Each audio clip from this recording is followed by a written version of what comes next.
que me puede dar perdón. Solo de Jesús la sangre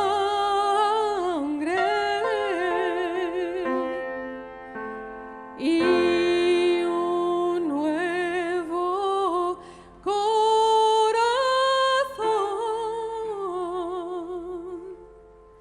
Solo de Jesús la sangre.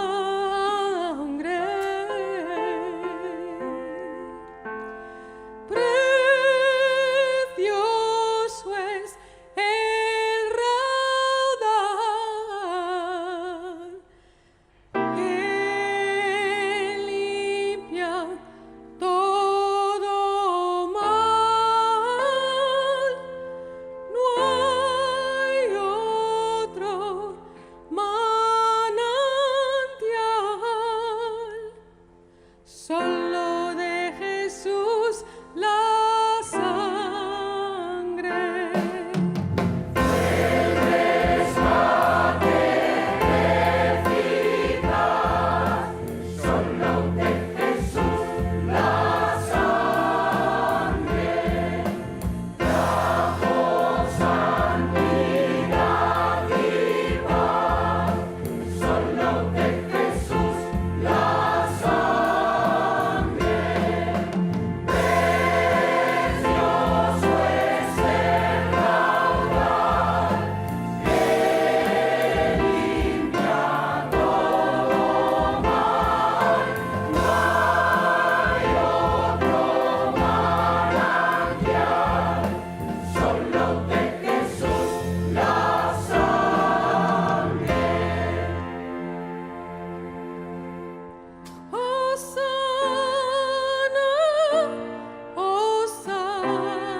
Hola amigos, muy bienvenidos a este culto de la Reforma que por primera vez es retransmitido por Televisión Española para toda España, precisamente en el 30 aniversario del programa de televisión Buenas Noticias TV. Queremos dar la bienvenida también a este culto a todos aquellos que nos estáis siguiendo ahora a través de la televisión.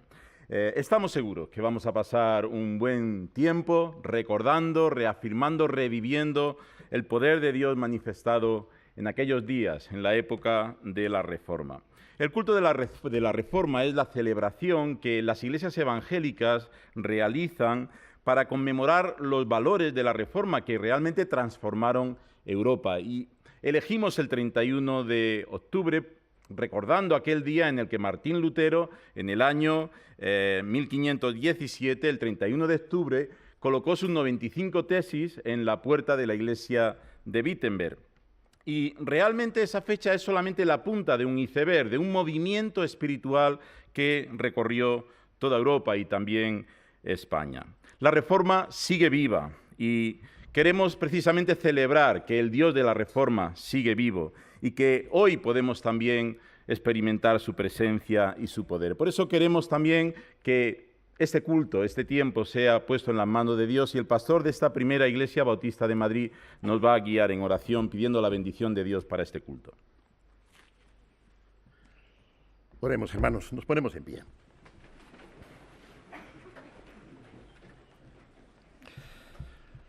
Amado Padre Celestial, tú guías a tu pueblo en su camino a través de la historia.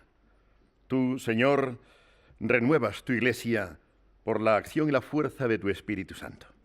Te damos gracias, Señor, por el mensaje del alegre evangelio, de la buena nueva de la salvación del pecador por la obra de Jesucristo en la cruz y por su resurrección 3 días después. Y te damos gracias, Señor, porque concediste a tu iglesia que redescubriera este alegre mensaje en los días de la Reforma. Ahora, Señor, en nuestro siglo XXI te pedimos de todo corazón que nos ayudes a ser fieles para que nunca renunciemos a este evangelio de tu gracia. Concédenos, Señor, la gracia de confiar en tu palabra, de mantener nuestra fe y de dar a conocer el mensaje de Jesucristo, el evangelio de tu Hijo amado, a todo el mundo. Para eso, Señor, ayúdanos por medio de este culto y por la gracia y la fuerza de tu Espíritu Santo. A ti, bendito Dios y Padre nuestro, sea en este día la honra, la gloria y el honor, ahora y por los siglos de los siglos, en Jesucristo nuestro Señor. Amén. Tomen asiento, hermanos.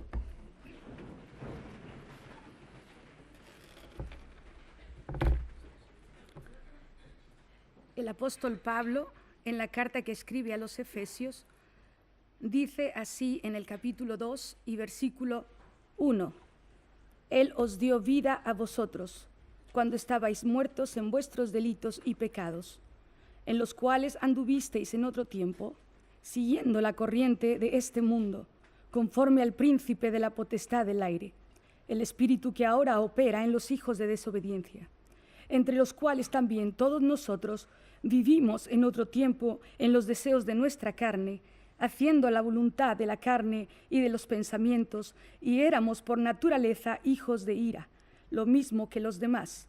Pero Dios, que es rico en misericordia, por su gran amor con que nos amó, aun estando nosotros muertos en pecados, nos dio vida juntamente con Cristo. Por gracia sois salvos. Y juntamente con Él nos resucitó, y asimismo nos hizo sentar en los lugares celestiales con Cristo Jesús, para mostrar en los siglos venideros las abundantes riquezas de su gracia, en su bondad para con nosotros en Cristo Jesús. Porque por gracia sois salvos por medio de la fe, y esto no de vosotros, pues es don de Dios, no por obras para que nadie se gloríe, porque somos hechura suya, creados en Cristo Jesús para buenas obras, las cuales Dios preparó de antemano para que anduviésemos en ellas.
Pueden sentarse.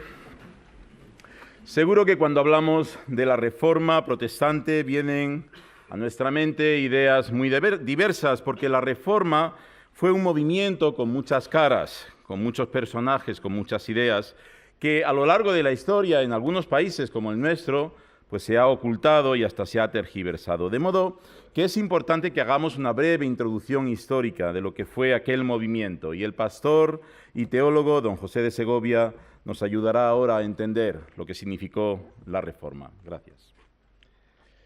Esa misma gracia sobre la que hemos escuchado en este cántico, tal vez el himno más conocido de la tradición evangélica, nos habla del regalo redescubierto en el siglo XVI por aquellos que traficaban, compraban y vendían la salvación eterna. No fue casualidad, por lo tanto, que fuera un 31 de octubre, lo que ahora se conoce como Halloween, la víspera de Todos los Santos, en las cuales tantos son conscientes de la muerte de seres queridos y de nuestra propia cita ineludible con ese día, cuando Martín Lutero, aquel monje agustino, profesor de la Universidad de Wittenberg, publicó 95 tesis en las que mostraba la liberación de la gracia divina. Esto fue simplemente la chispa de la llama que encendió aquel movimiento que se había preparado durante siglos anteriores. Desde Wycliffe en Inglaterra, Hus en todo el territorio de Bohemia o en Italia, Savonarola, se había preparado este terreno hasta nuestro propio país. Juan de Valdés y otros muchos de los estudiosos de la Escritura en torno a Alcalá de Henares, que habían publicado por primera vez la Biblia en los idiomas originales, redescubrieron ese mensaje de gracia y de confianza por la fe en Cristo Jesús. Y esto fue lo que llevó a que tantos lugares de nuestro viejo continente abrazaran este movimiento espiritual que conocemos como la Reforma. La triste realidad en este país es que la Inquisición acabó con todo ese despertar. Todos aquellos hombres, empezando por el cardenal primado de España, el arzobispo Carranza, 8 de los obispos que le acompañaron a Trento, fueron acusados de la herejía del luteranismo. En este país, por lo tanto, estaban los mismos elementos que habían producido la Reforma en cualquiera de las otras naciones de Europa. Pero es por el misterio de la providencia divina que fue su sufrimiento el que dio testimonio de esta verdad. Y todavía hoy, pasando los siglos, podemos redescubrir en la Escritura lo que significa la liberación de lo que Cristo ha hecho por nosotros. El mensaje de la Reforma se describe en términos de sola Escritura, porque es un desafío a descubrir por nosotros mismos lo que la Biblia dice acerca de cuál es la verdad, de nuestra propia vida y, en definitiva, de quién es Él, de esa gloria de Dios que se revela tal y como nos presenta con sus propias palabras en la Escritura. Pero aún más nos presenta ese Dios lleno de gracia, ese amor que nos recibe tal y como somos a cada uno de nosotros. Y es esa experiencia, ese descubrimiento de la gracia de Dios el que nos da la verdadera libertad. Y ese viene por la fe que es la confianza en Cristo Jesús. Y de ella es de la que hablaron todos aquellos reformadores, Lutero, Calvino, Zwinglio, la lista sería interminable, de confiar en los méritos de Cristo. Y lo que ellos encontraron de nuevo en esa Biblia que había permanecido durante tanto tiempo silenciada y oculta en la historia de la Iglesia, es la realidad de que no es la fuerza de nuestra fe la que nos da la salvación. Es el objeto de ella, Cristo Jesús. Es Cristo Jesús crucificado, levantado de los muertos, el que ha hecho todo lo que se puede hacer. Por lo tanto, cualquier cosa que añadamos a Cristo Jesús, restamos de Él y no añadimos. Es esa confianza singular, insólita, asombrosa en lo que Dios ha hecho por Cristo Jesús, el mensaje que proclamaron una y otra vez aquellos reformadores. Y es esa misma fe también la que explica para nosotros este movimiento del siglo XVI, la confianza en lo que Cristo ha hecho. Y nos llega también a nosotros como ese desafío para examinar, para estudiar libremente lo que las Escrituras tienen que decirnos. La confianza de ellos es que allí donde está la palabra de Dios está la libertad. Y por eso no podía apresarse ni en las celdas ni en los calabozos de la Inquisición, ni siquiera acabar y agotarse en las llamas de las hogueras de los autos de fe. Porque la libertad que habían encontrado por medio de Cristo Jesús era eterna. Fue precisamente en ese día en el cual tantos somos conscientes de esa cita ineludible, de que igual que estamos aquí, un día vamos a dejar este mundo, que se dieron cuenta que hay mucho más allá que la vida que ahora conocemos.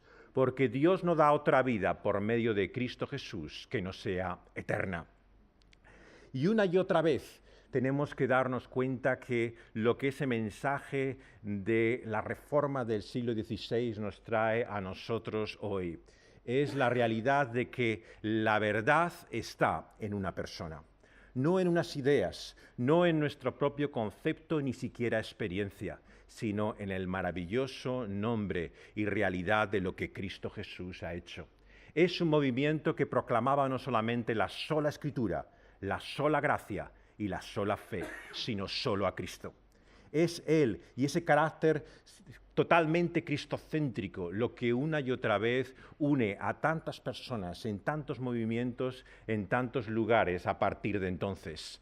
El carácter único y singular que el propio Cristo había profetizado, porque dijo que cuando sería levantado, como un imán, atraería a todos. El mundo no quiere saber nada de la Iglesia hoy. Vivimos una secularización tremenda, pero Cristo sigue siendo popular. Él es la atracción y ese es precisamente el empeño de los reformadores, mostrar que no podemos confundir a Cristo con su Iglesia. Somos pésimos representantes suyos, pero Él se basta por defenderse a sí mismo. Esa atracción, esa gloria, esa maravilla que hay en Cristo Jesús es la que fascina, seduce, cautiva el corazón de aquellos hombres hasta el punto de dar su vida y de tantos que sacrifican, entregan, rinden todas sus ambiciones, deseos, ilusiones y sueños por amor a aquel que es exaltado sobre todo nombre, Cristo Jesús. Y por eso finalmente la Reforma solamente se manifiesta en esa gloriosa declaración: a Él sea solamente la gloria, a Dios. Porque es esa gloria divina finalmente la que hace que nuestro nombre fenezca, pero solamente uno sea proclamado, anunciado, confesado, declarado por los siglos de los siglos, que nosotros y nuestra causa desaparezca, pero la de Cristo y su reino será para siempre. Y ese reino será el que unirá a hombres y mujeres de toda tribu, de toda lengua, de todo pueblo y de toda nación, que proclamarán: grande es el Cordero de Dios. Él es digno de toda confianza y por lo tanto nos llama a descansar, a considerar que en Él y por lo tanto su palabra hay una verdad segura en la que sustentar nuestras vidas, esa roca eterna y fundamento. Esa es la buena noticia que proclamaron los reformadores, y ese es también el mensaje que nos ha de llevar una y otra vez, no a prestar la atención a nosotros ni a ninguna iglesia, sino a Cristo Jesús. Él es el único que queremos llamar la atención de todos los telespectadores como de cada uno de nosotros en nuestra vida y en cada momento. A Cristo y a su gloria es a quien merece toda la atención.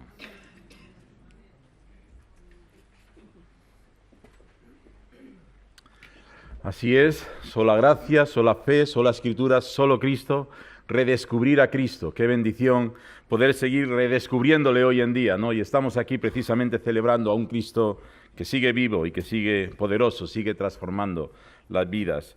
Y hay un himno que marca de una forma muy especial la Reforma protestante, se llama Castillo Fuerte, fue escrito por Martín Lutero en el año 1529 y todavía hoy lo seguimos cantando. Es un emblema. Es también la letra de una batalla que continúa hoy contra las huestes del mal, porque seguimos viviendo en un mundo donde hay maldad, pero sabemos quién vence. Esta historia sabemos cómo termina. Vence Cristo, como nos acaba de recordar José de Segovia. Así que vamos a levantarnos y vamos a cantarlo y recordar esta victoria que tenemos en Jesús.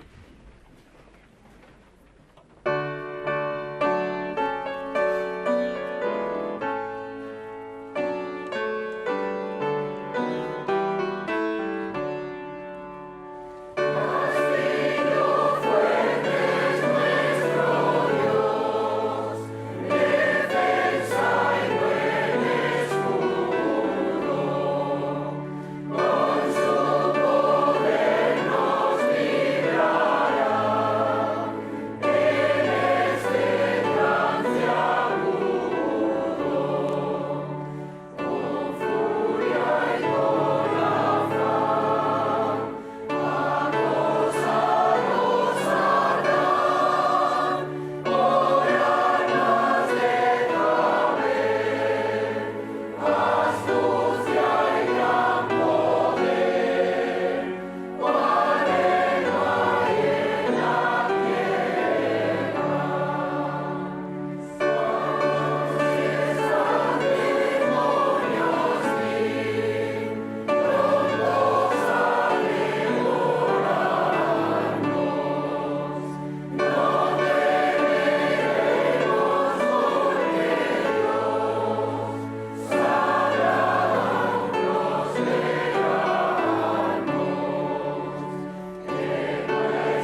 Por favor, tomen asiento. En la Biblia, en el Nuevo Testamento, el libro de Hebreos dice así: porque la palabra de Dios es viva y eficaz, y más cortante que toda espada de dos filos, y penetra hasta partir el alma y el espíritu, las coyunturas y los tuétanos, y discierne los pensamientos y las intenciones del corazón. Y no hay cosa creada que no sea manifiesta en su presencia. Antes bien, todas las cosas están desnudas y abiertas a los ojos de aquel a quien tenemos que dar cuenta. El apóstol Pablo también escribió sobre el poder de las Escrituras. En su carta a Timoteo le escribe lo siguiente: toda la Escritura es inspirada por Dios y útil para enseñar, para redarguir, para corregir, para instruir en justicia, a fin de que el hombre de Dios sea perfecto, enteramente preparado para toda buena obra.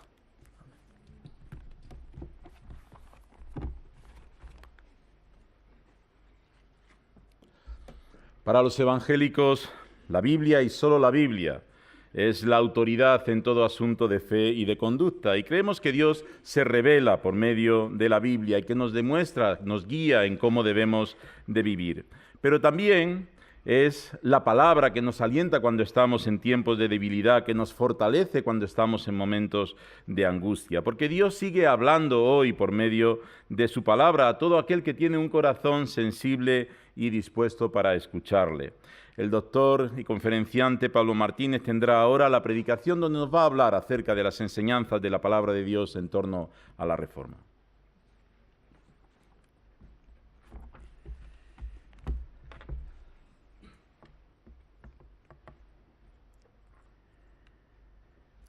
El justo por la fe vivirá. Una frase, 6 palabras, constituyen casi lo que en nuestros días llamaríamos un tuit, un mini tuit, 30 caracteres. Y sin embargo, este versículo, que se repite 4 veces en la Biblia, ya nos da a entender que estamos ante algo realmente importante. Es por esta razón que me gustaría titular la reflexión bíblica de este culto: el tuit más importante de tu vida.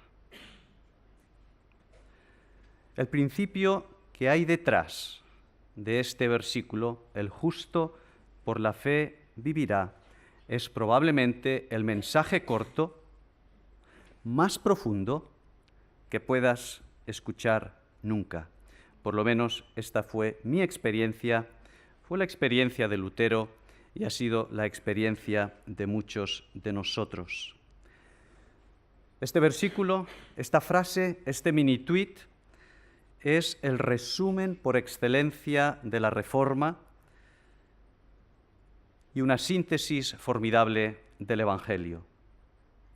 Un poco de historia, del significado histórico de este versículo. Durante la preparación de un sermón sobre la epístola de San Pablo a los romanos, Lutero tuvo una experiencia el año 1519 llamada la experiencia de la Torre. Y cito textualmente lo que él dice: al fin, por la misericordia de Dios, meditando día y noche en este versículo, que acabamos de decir, el justo por la fe vivirá, sentí que nací completamente de nuevo y que había entrado al paraíso mismo atravesando sus puertas abiertas. En este momento se abrió delante de mí un nuevo rostro de las Escrituras, dijo Lutero. Por tanto, con este versículo estamos a la vez ante el motor espiritual, teológico de la Reforma protestante e, insisto, un formidable resumen de lo que es el Evangelio. Para entenderlo, vamos a compararlo a un árbol.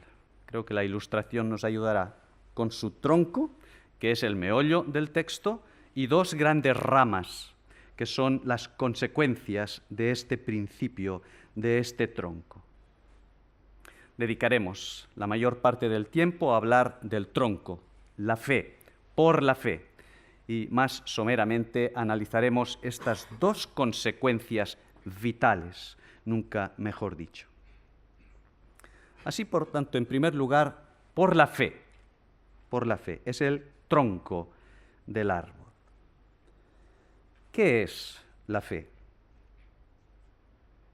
La fe cristiana no es un asunto de creer en algo, sino de creer en alguien.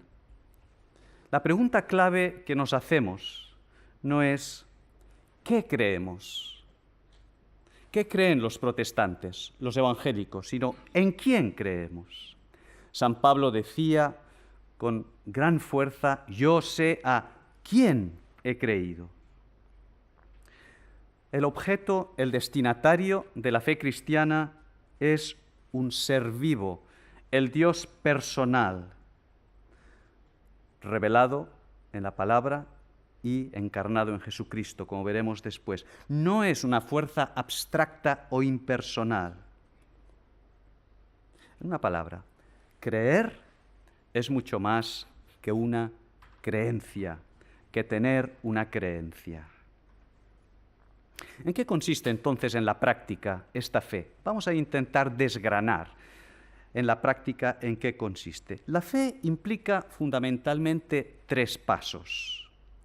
Son exactamente los mismos pasos que encontramos en una relación de amor, de noviazgo, de matrimonio, cualquier relación de amor tiene estos 3 pasos y se corresponden a grandes rasgos con el proceso, la experiencia espiritual de Lutero en la Reforma.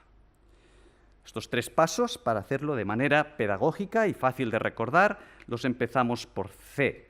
En una relación de amor es imprescindible conocer, en segundo lugar es imprescindible confiar, en tercer lugar ello va seguido de compromiso. Conocer, confiar y comprometerse. Vamos a analizar brevemente estos aspectos. Primero, la fe cristiana es conocer. Después veremos cómo. Al cristiano le es dado el privilegio singular no solo de creer en Dios, sino de conocerle, conocer a Dios. Hay un elemento imprescindible de experiencia personal, un elemento vital, encarnado en la vida. Ello es así porque la fe no es solo una ideología, no somos solamente cristianos culturales, la fe tampoco es solo una religión, ritos, dogmas, etcétera, que también lo es. La fe es sobre todo una relación, este aspecto vivencial, relacional, experimental, una relación personal con Cristo. Para el creyente, Dios no es un ello, ni tampoco un él. Dios es el tú, cercano, tan bien descrito en la primera frase del Padre Nuestro. Padre nuestro que tú estás en los cielos, tú.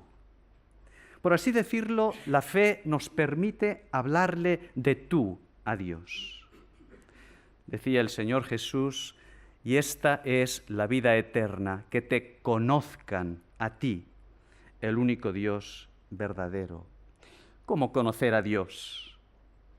La primera C, ¿cómo conocerle? Sobre todo y de entrada, por lo menos en una etapa inicial, por su revelación verbal. La palabra escrita, lo que estamos recordando hoy, sola escritura. Fe en la palabra, no es una fe vacía, hay un contenido. Conocer a Dios a través de la fe en la palabra. Este fue el primer paso que dio Lutero, leer y leer y leer mucho, sobre todo la epístola a los romanos. Si Lutero no hubiera leído, no habría llegado a tener esta experiencia. La segunda C, confianza. En una relación de amor, el conocimiento mutuo tiene que ir seguido de confianza. La fe es confiar. ¿En qué sentido? La fe es descubrir la gracia de Dios en Cristo. descubrir la gracia de Dios en Cristo, como tan bien nos ha presentado el pastor José de Segovia, y asirse de ella, aferrarse, apropiarse de ella. Fe en la palabra, fe en la gracia, conocer, confiar. Se corresponde con este elemento de confianza personal. Fue el segundo paso de Lutero, al experimentar la enorme liberación en la gracia de Cristo. A Dios lo conocemos por la palabra, como hemos visto, pero sobre todo por su revelación personal en Cristo. El verbo, la palabra por excelencia.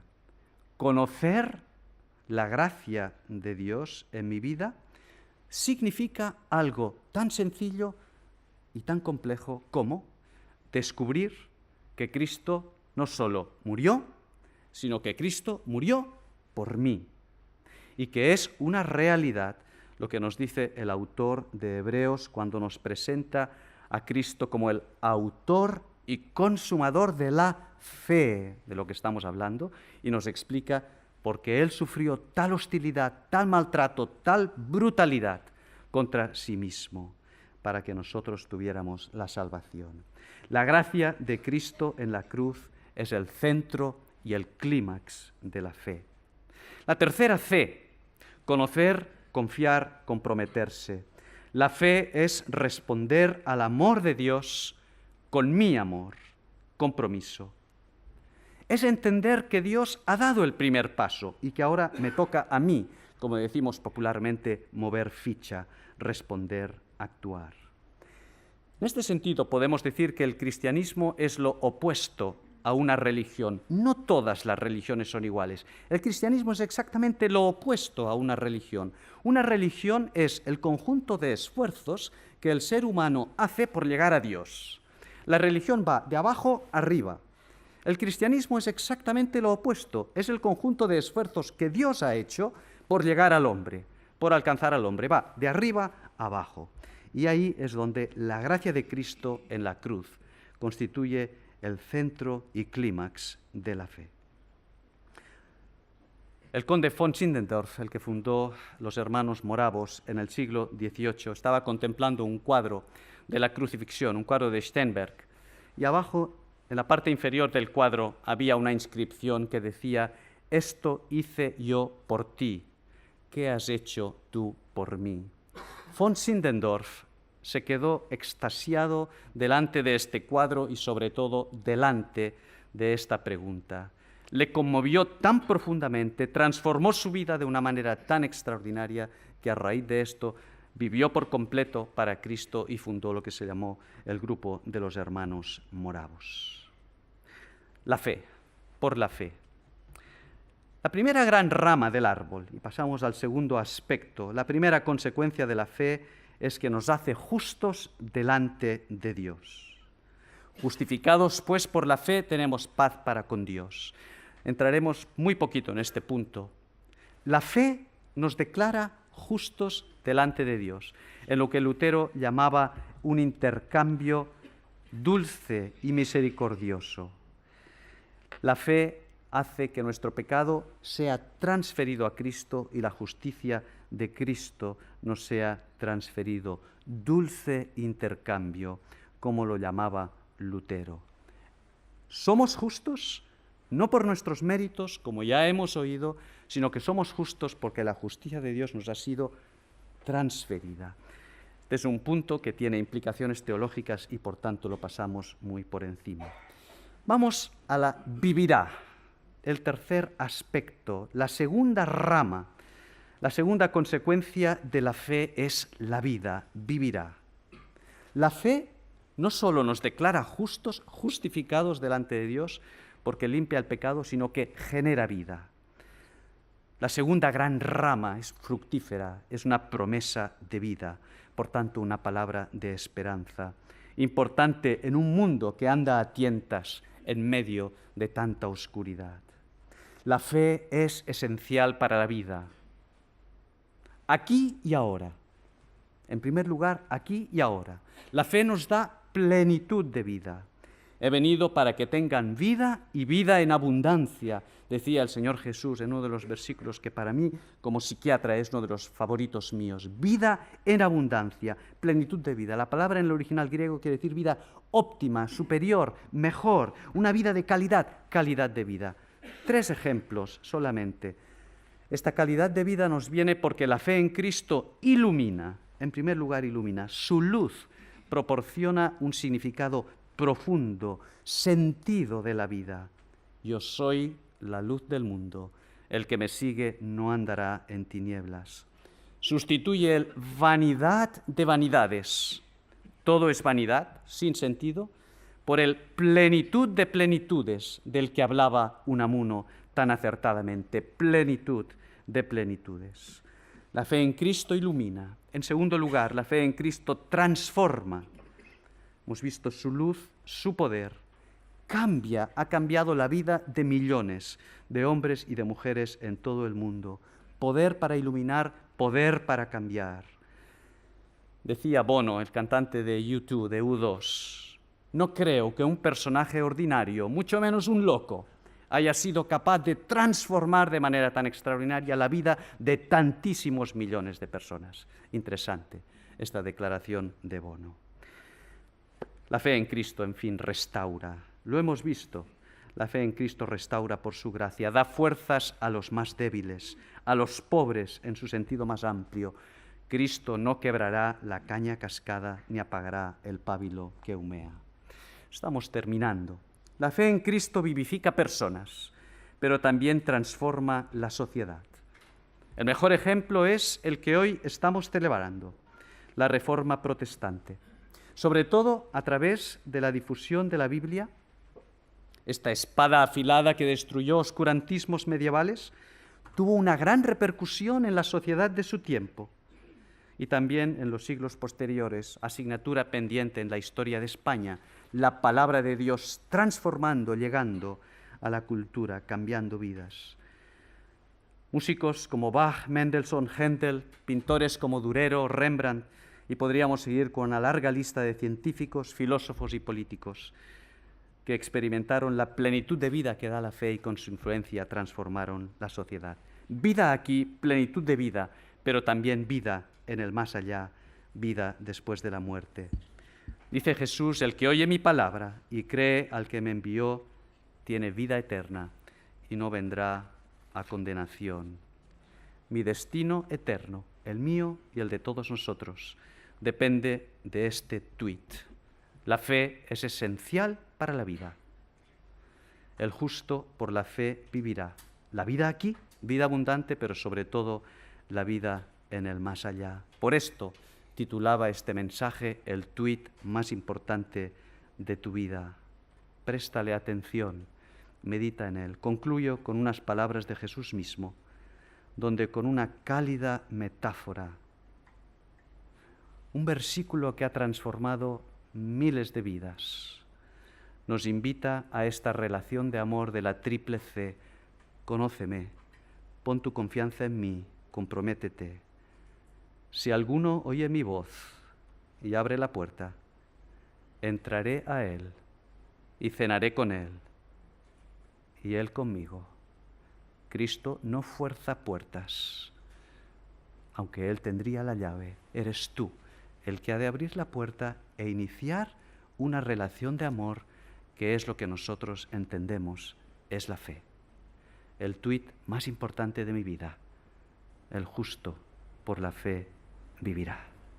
Que el Señor nos ayude a que sea una realidad en nuestra vida. Amén.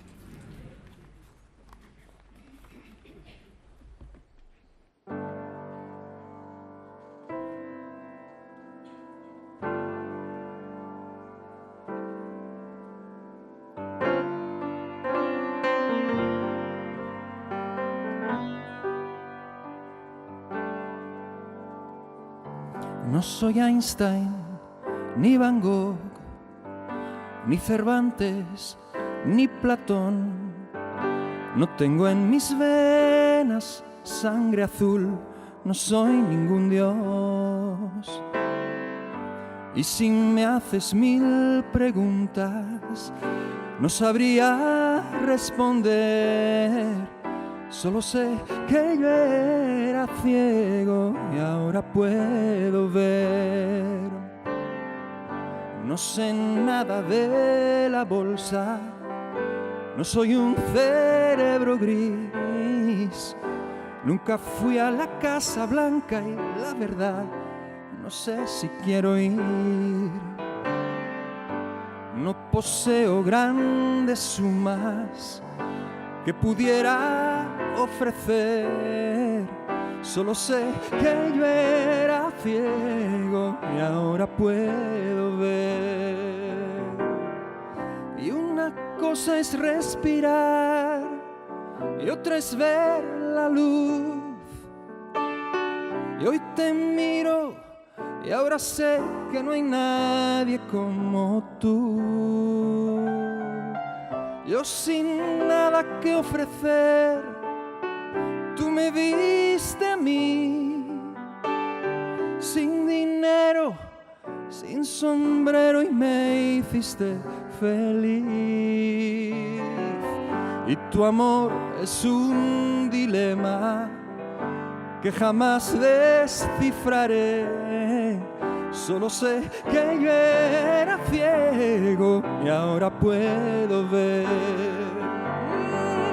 Mi vida ha cambiado y es que ya no soy el mismo de ayer. Y quien no lo vive no lo puede entender. No hay un solo día que no te agradezca esta libertad. Diga lo que digan los demás.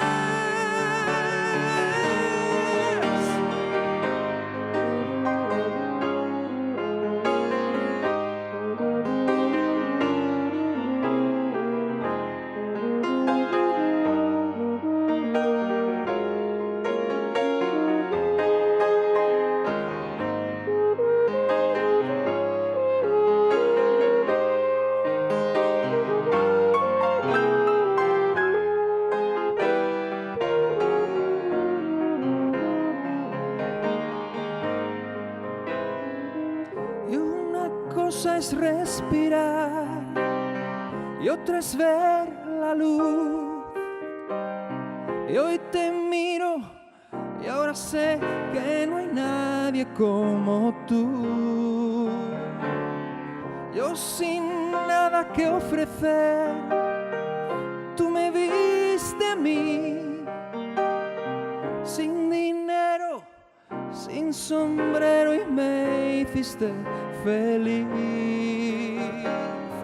No conozco a Leo Messi, ni a Nadal, ni a Federer. Solo sé que yo era ciego y ahora puedo ver.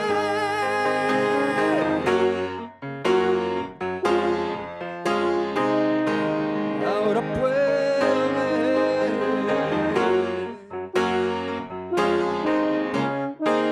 Aleluya, ahora puedo ver. Antes yo era ciego y ahora puedo ver.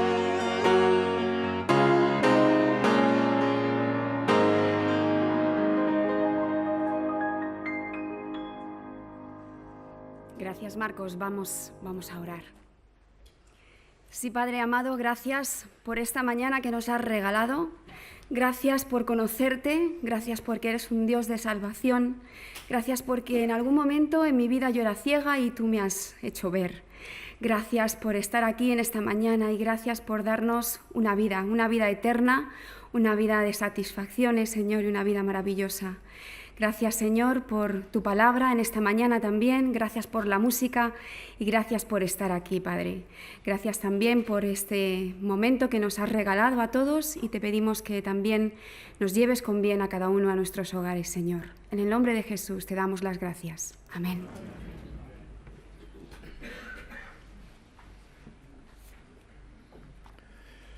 Pues estamos llegando al final de este culto de la Reforma. Si lo que estás viendo en la televisión te gusta, cada domingo a las 9:15, también puedes ver el programa Buenas Noticias TV, que seguimos hablando acerca de los valores y las enseñanzas de la palabra de Dios.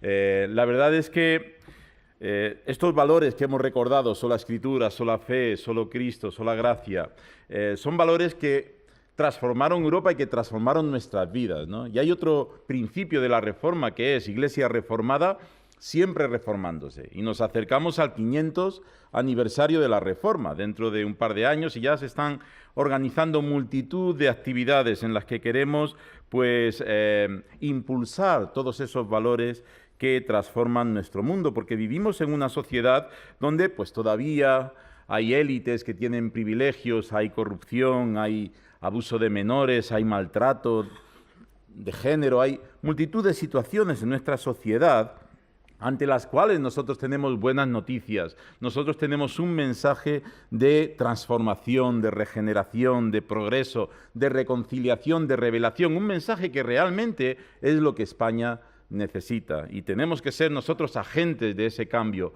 agentes de esa regeneración, porque tenemos al Cristo que hemos redescubierto en nuestro corazón, que nos da la fuerza, la esperanza, la pasión, la visión para transformar nuestro mundo. El culto de la Reforma termina, pero la Reforma continúa. Así que os animo, a mí mismo me animo a seguir luchando para que esa Reforma llegue hasta lo último de la tierra. Que el Señor os bendiga, que la gracia de nuestro Señor Jesucristo, el amor de Dios el Padre, la comunión del Espíritu Santo sea con cada uno de vosotros ahora y por siempre. Amén.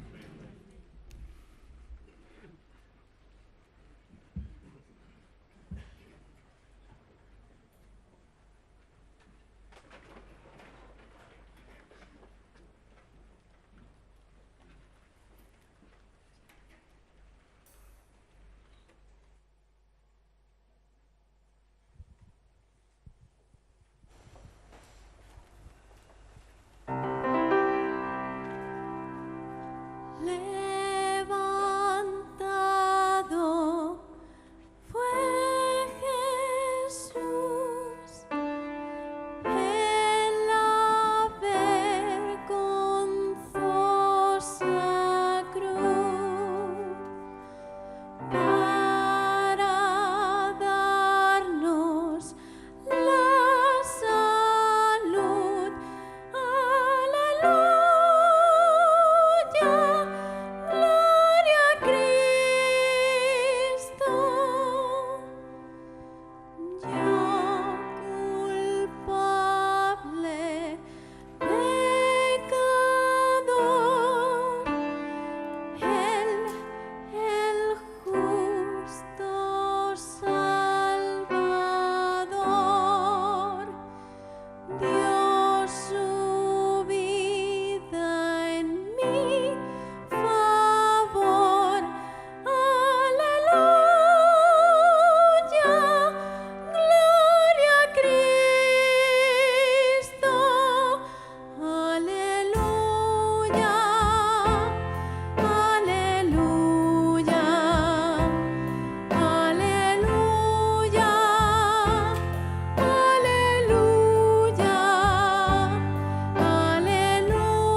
En el programa de hoy conoceremos cómo los fundadores de Cascajares han conseguido vender sus productos agroalimentarios por medio mundo.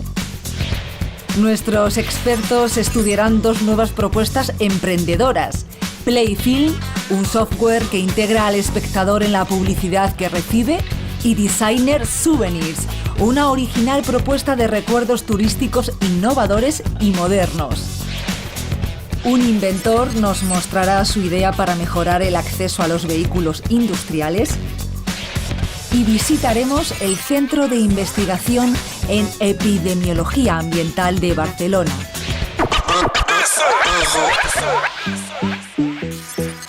Levantar una empresa desde un pequeño pueblo de Palencia que da trabajo a 100 personas y factura 10 millones de euros no ha sido tarea fácil. Alfonso Jiménez nos cuenta cómo Cascajares, la aventura de dos jóvenes emprendedores, se ha convertido en una marca reconocida con vocación internacional.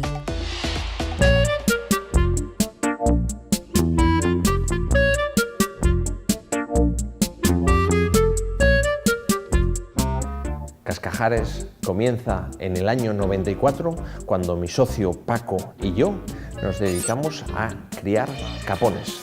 Pusimos 160.000 pesetas para criar 100 capones, los vendimos con éxito, pero llegó un momento en que nos emocionamos y criamos 1000 capones. Ese salto de 100 a 1000 pues hizo que cuando los tuvimos que vender, tan solo pudimos vender 300, pero ya la muerte a nivel empresarial estaba ya firmada. Teníamos 700 capones que se habían comido las 160.000 pesetas y ya no teníamos dinero para comprar más maíz.